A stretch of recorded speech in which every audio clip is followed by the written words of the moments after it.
Are you at all open to thinking a different thought about that? Because, like, I work with the autism population. I do too. You shouldn't be. What? You shouldn't be. Jesse Lee Peterson triggers this unhinged woke gay activist as he destroys him over homosexuality in this clip, as Jesse Lee Peterson calls out the problems that homosexuality is causing in society and the family. This guy gets heated towards Jesse Lee Peterson as he pushes his insane nonsense.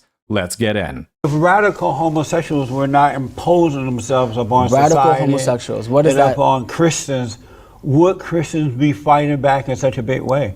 It's not like the Christians are looking for them. The radical homosexuals are going after the Christians and trying to change the church and, you know, bring their secular ideas into the church, into families. And so you have Christians by asking Christians to do what Jesus asked of them, which was to love thy brethren, regardless to hold on, what their yeah, continue. And so, if radical homosexuals were not imposing on Christians, would there be this big battle going on? Lauren, first than you. Yeah, I mean, I think it's fair to say that, hey, what if some of this is self-defense? We feel like we're being attacked, and so we need to. And yeah, I'm not against Christian activism in any way, but I think it's important that we don't let ourselves become wrapped up in like political debates as Christians to the point where we overlook the larger, broader message of the gospel. So you agree then that the radical homosexuals are imposing on families, Christian families? They want to change the order of the family. By asking them to be accepting of their gay sons and daughters, like that. So you don't see gluttony.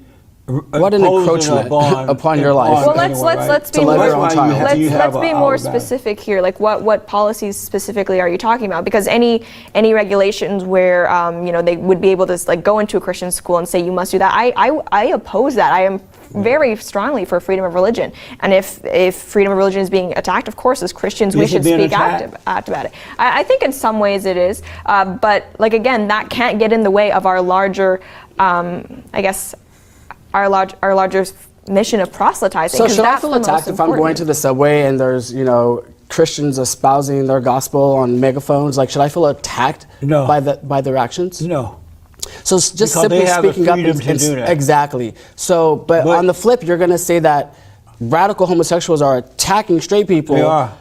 Because we're speaking up for ourselves. No, you're trying to impose it. You're not. No, it's not imposing. For example, homosexual marriage. There's a difference between stepping up and saying, "Hey, I'm a homosexual and I'm worthy of love." But no one cares.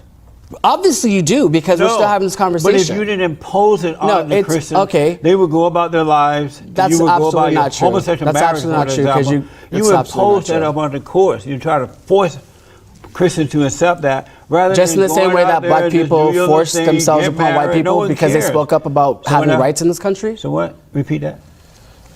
What I said was, so is that the same as stating that black people were imposing upon white people when we set up for our rights? What does that have? That's not the same conversation. It is actually the exact same conversation. Homosexuality is not about civil rights. It's not about love. It's not about family. It's about sex. Define civil rights. It's not about sex. That's where you're mistaken. No, and you can never speak on it because you're not a homosexual man. It's about sex. You can never speak on it because you're not a homosexual man. And this is my. Can you accept that? Hold on. The thing that made a lesbian is that a female has sex with another lesbian female. Sexual preferences are about sexual preference, but if I can interject my small government viewpoint in this, the reason why I understand the whole gay marriage debate is that I don't believe, again, the government should be involved in marriage at all. But because it is, there are a lot of other things that relate to the marriage contract, as it were, that come outside of like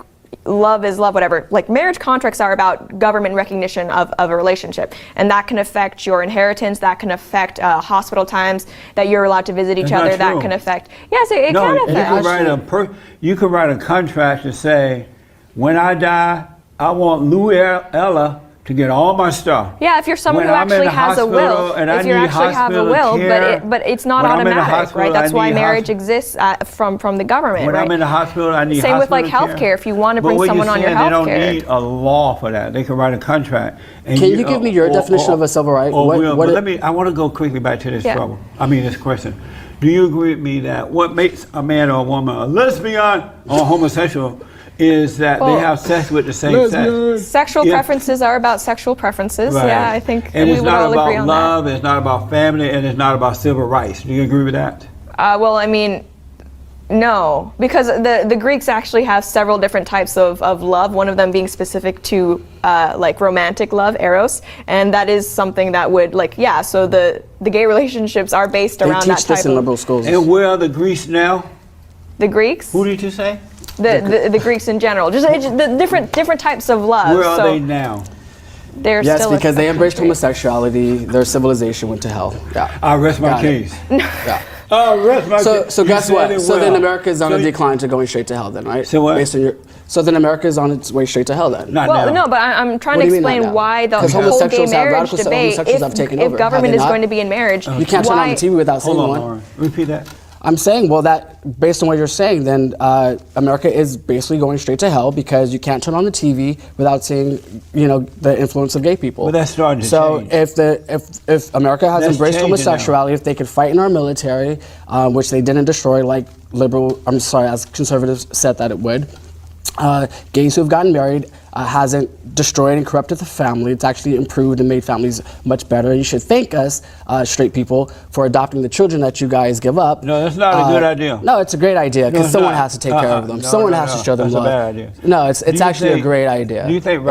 First off, Jesse Lee Peterson is completely right in that this has been imposed on society. Homosexuality, you see it in movies, film, games. You have Gamergate, you have all this stuff. Everyone knows that this has been pushed largely by corporations for years now, up until, I guess, maybe this point, now that it's starting to fall off. But no, absolutely. They have wanted people to turn gay. And the fact that this guy wants to argue that this has made families better, these people don't even understand what a marriage is. A marriage is between a man and a woman to create a family and care for offspring. That is what a marriage is for.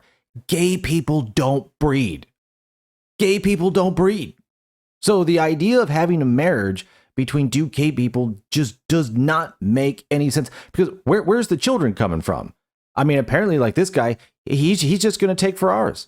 He's going to take everyone else's kids, and we've seen what this has been doing to society. They get to the kids out in California, out in all these super woke places, and then they indoctrinate them, they brainwash them. It's always getting to the children, and now they're just making more and more people who won't breed. This is a civilizational end, and this guy, this wonderful human being, thinks this is a great idea. If you ask me, folks, this guy is a spitting image of why in all of human history, homosexuality has not been tolerated, basically at all. But folks, hit that like button. It really helps the algorithm. I appreciate it. And let's get back in. That's a great idea. Homosexuals should be able to adopt. Absolutely. I think that there's not enough straight people to take care of all those kids. Do you think they should adopt? I think that couples should be able to adopt if they've hang on. I think two people should be able to. She's not the kind of conservative you're looking for. So. I think two people should be able to adopt if they demonstrate the things that psychologists have for decades. Hang on, I know, but I'm answering the question. Well, you're such a nice lady. Why don't you answer my question? Don't be like him. Yeah, because I don't. Because the premise of radical. You're a Christian. Right, because the premise of radical homosexuality, like I don't know what that means to you. He doesn't know what it means either. Right. Amazing. Right, but amazing. I think it's our job as Christians to take children in, and I don't think a Catholic church should. I didn't ask about Christians. I said radical homosexuals. Right, but I don't know what that means to you. Those that impose their lifestyle on Christians. Can you give any examples as to how, like, any anecdotes to how radical gays impose on straight people? Same-sex marriage.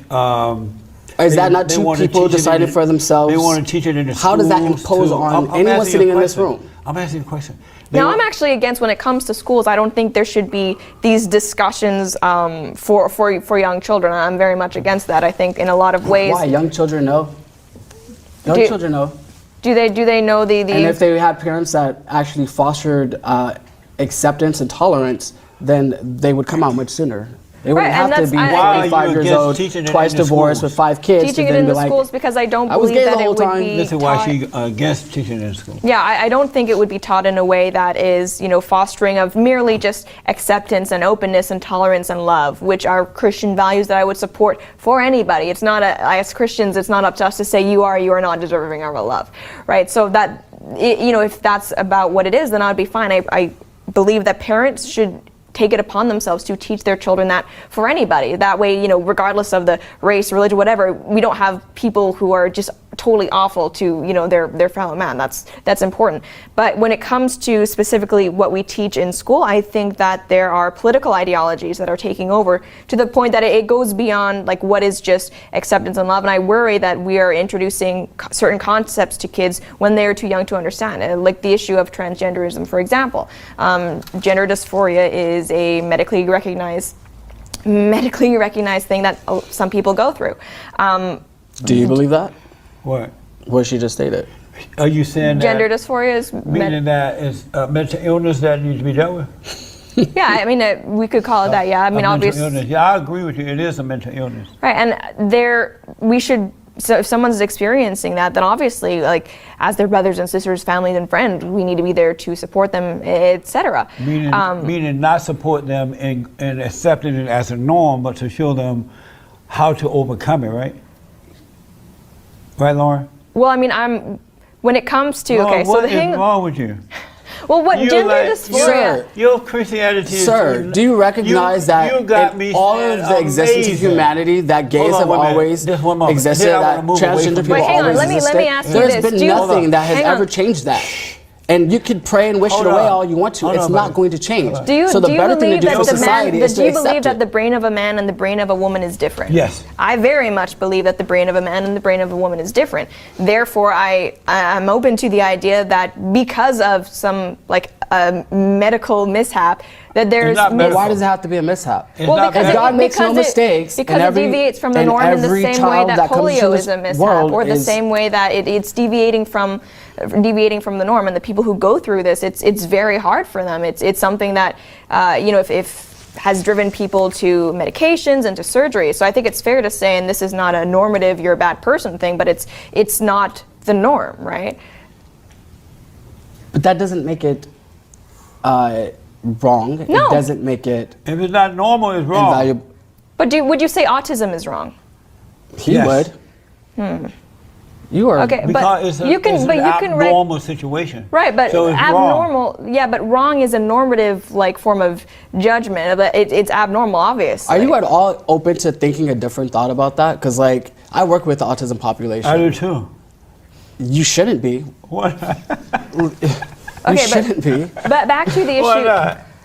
Back to the issue of transgender. You just communicated via your multiple platforms that it is not something to overcome. Learning skills, we all need to learn skills to get along in this world that we live in. It's just another trauma. Jesse Lee Peterson is exactly right. These are things to overcome. This is the left's argument by far and large. Since it's always existed, just accept it. Oh, tumors have always been around, so just accept that. Don't do anything about it. Leukemia, same thing. You could pick any disease. Well, they've always been around, so we should just accept it. Literally roll over and take it. Essentially is what he's saying. But it's that doesn't build civilization. That doesn't build great societies. That doesn't build better people. No, you don't just give in to everything just because it's been around the whole time. No, you look at it from an objective standpoint and say, is this getting me something better or worse? And if it's not, you don't keep doing it. But folks, thanks for watching. Let me know in the comments what you thought about what Jesse Lee Peterson had to say to this insane gay activist and his extremely out there woke argument. Thanks for watching, like and subscribe, and I will see you on the next one.